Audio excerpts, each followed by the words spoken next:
Senang sekali bertemu kembali dengan saya, Tumbur Tobing dari Tosi Strategic Consultant. Tema saya yang ke-10 dari 15 serial management series di dalam strategic management. Saya akan membahas tentang 12 temperamen seorang pemimpin, seorang leader.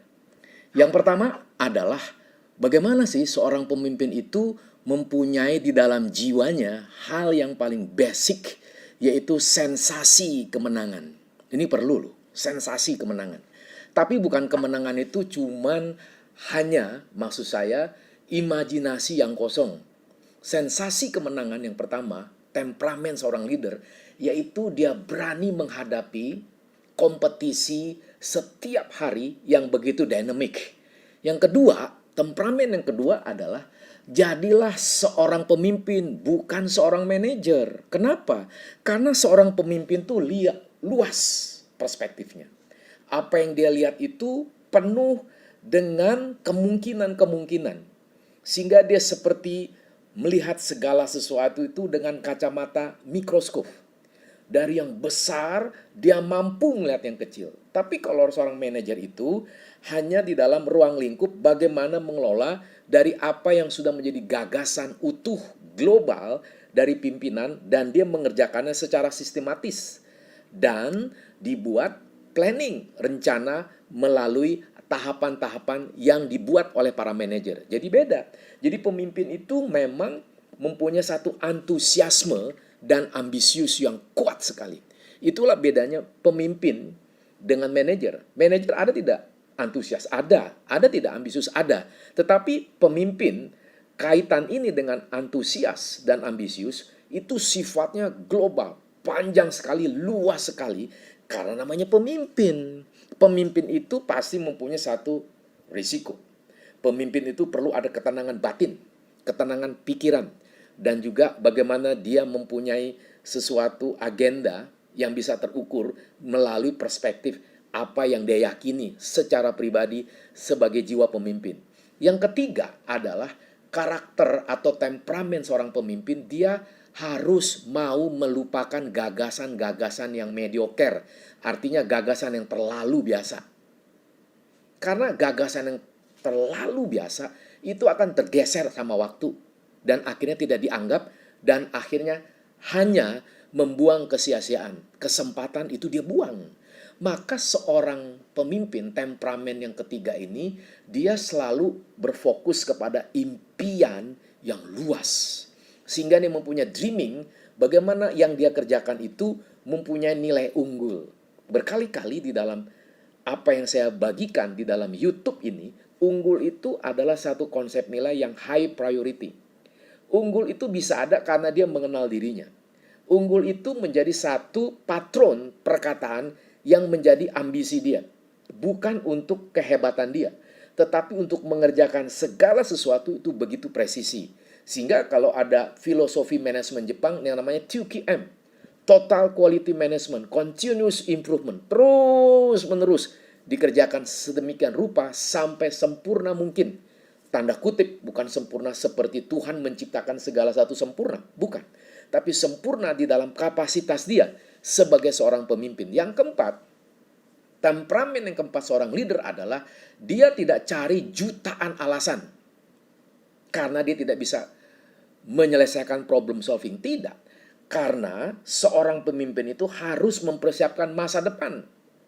Masa depan yang masih jauh, itu adalah challenge dia, tantangan dia. Sehingga kalau dia sadar sebagai pemimpin, masa depan itu masih jauh, itu berarti dia perlu merajut.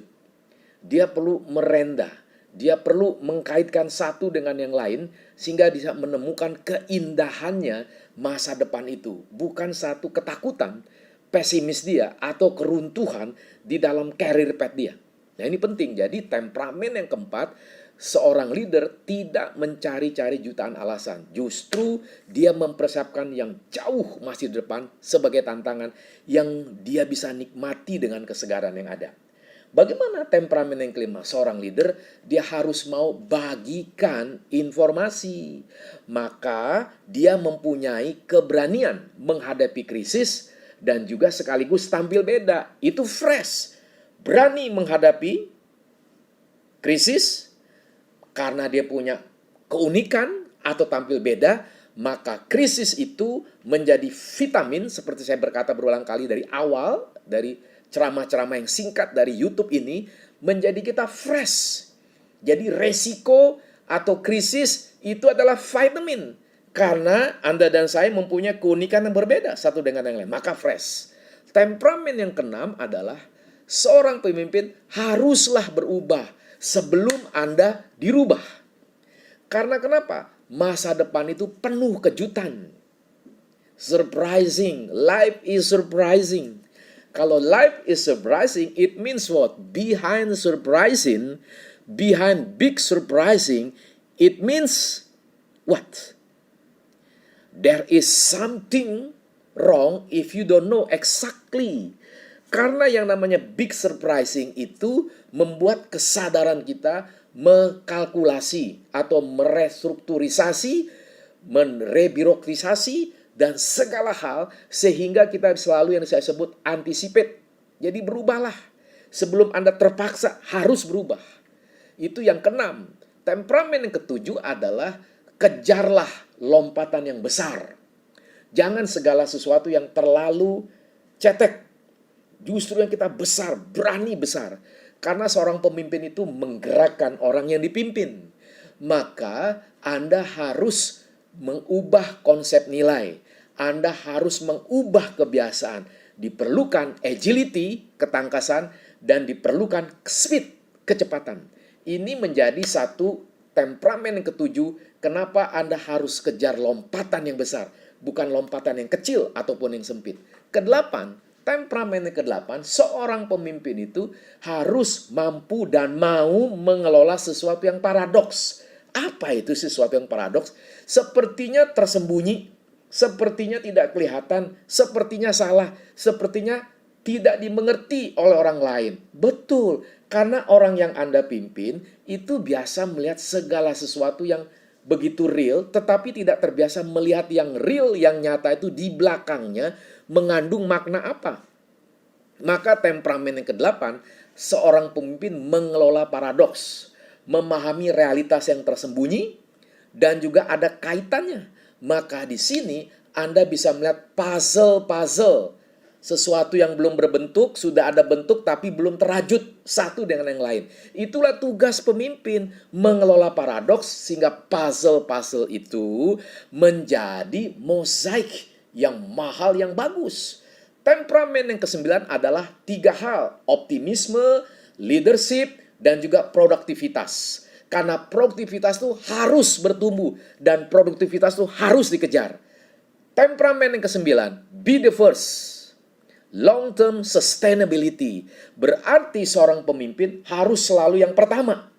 Bukan berarti orang yang IQ-nya hebat. Tidak. Pertama, catch the moment.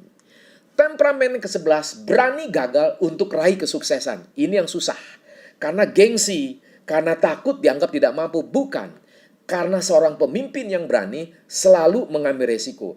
Dan resiko itu harus siap ada kegagalan. Tetapi kegagalan kita memahaminya, kita evaluasi, kita analisa, dan kita bandingkan komparasi advantage, dan kita menemukan teori yang baru menjadi kesuksesan yang kita bisa kerjakan dari basic menjadi jangka panjang. Yang terakhir, temperamen ke-12 dari seorang pemimpin, dia bisa menseimbangkan antara works and life. Artinya apa? Keseimbangan works and life ada tiga kategori yang menyangkut di dalam diri seorang pemimpin yang punya temperamen, yaitu mempunyai energi, own energy, energi yang terus berkembang, energi yang terus dibakar.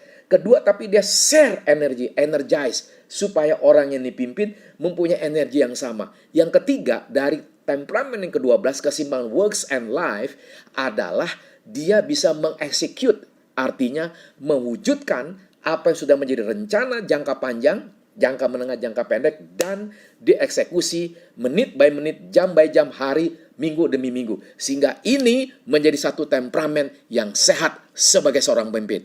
Mari tunggu di sesi yang ke-11. Jangan lupa subscribe, ingat nama saya, dari Tumbur Tobing, dari Tosi Strategic Consultant.